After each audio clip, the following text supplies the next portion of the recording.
ವಿಕಸಿತ ಭಾರತ ಉದ್ಯೋಗ ಮತ್ತು ಜೀವನೋಪಾಯದ ಗ್ಯಾರಂಟಿ ಮಿಷನ್ ವಿಬಿಜಿ ರಾಮ್ಜಿ ಕಾಯ್ದೆ ಜುಲೈ 1ರಿಂದ ದೇಶಾದ್ಯಂತ ಜಾರಿಗೆ ಬರಲಿದೆ.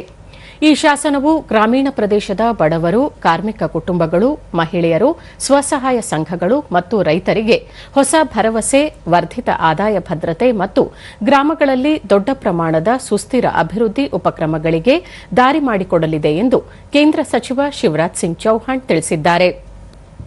ಭೋಪಾಲ್ನಲ್ಲಿ ನಿನ್ನೆ ಮಾಧ್ಯಮಗಳೊಂದಿಗೆ ಮಾತನಾಡಿದ ಅವರು, ವಿಬಿಜಿ ರಾಮ್ಜಿ ಕಾಯ್ದೆಯ ಅಧಿಸೂಚನೆಯನ್ನು ಹೊರಡಿಸಲಾಗಿದ್ದು, ಉದ್ಯೋಗ ಬಯಸುವ ಗ್ರಾಮೀಣ ಭಾಗದ ಕಾರ್ಮಿಕರಿಗೆ ಈಗ ವರ್ಷಕ್ಕೆ 125 ದಿನಗಳ ಉದ್ಯೋಗವನ್ನು ನೀಡಲಾಗುವುದು.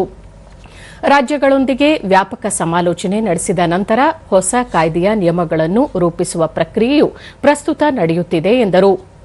ಆದಾಗ್ಯೂ ಈ ಪರಿವರ್ತನೆಯ ಹಂತದಲ್ಲಿ ಯಾವುದೇ ಕಾರ್ಮಿಕರು ಉದ್ಯೋಗದಿಂದ ವಂಚಿತರಾಗದಂತೆ ನೋಡಿಕೊಳ್ಳಲು ಸರ್ಕಾರ ಬದ್ಧವಾಗಿದೆ. ಇದನ್ನು ಖಾತರಿಪಡಿಸಲು ಈಗಾಗಲೇ ಸಮಗ್ರ ವ್ಯವಸ್ಥೆಗಳನ್ನು ಮಾಡಲಾಗಿದೆ ಎಂದು ಅವರು ಹೇಳಿದರು.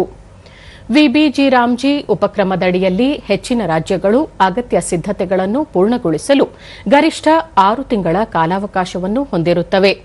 ಯಾವುದೇ ರಾಜ್ಯವು ಜುಲೈ 1ರೊಳಗೆ ಅಗತ್ಯ ಸಿದ್ದತೆಗಳನ್ನು ಪೂರ್ಣಗೊಳಿಸಲು ವಿಫಲವಾದರೆ ಜುಲೈ 1ರ ನಂತರ ಕೈಗೊಳ್ಳಲಾಗುವ ಕೆಲಸಗಳ ಧನ ಸಹಾಯದ ಮಾದರಿಯನ್ನು ವಿಬಿಜಿ ರಾಮ್ಜಿ ಯೋಜನೆಯ ಮೂಲಕ ನಿರ್ವಹಿಸಲಾಗುವುದು ಎಂದು ಅವರು ಸ್ಪಷ್ಟಪಡಿಸಿದರು.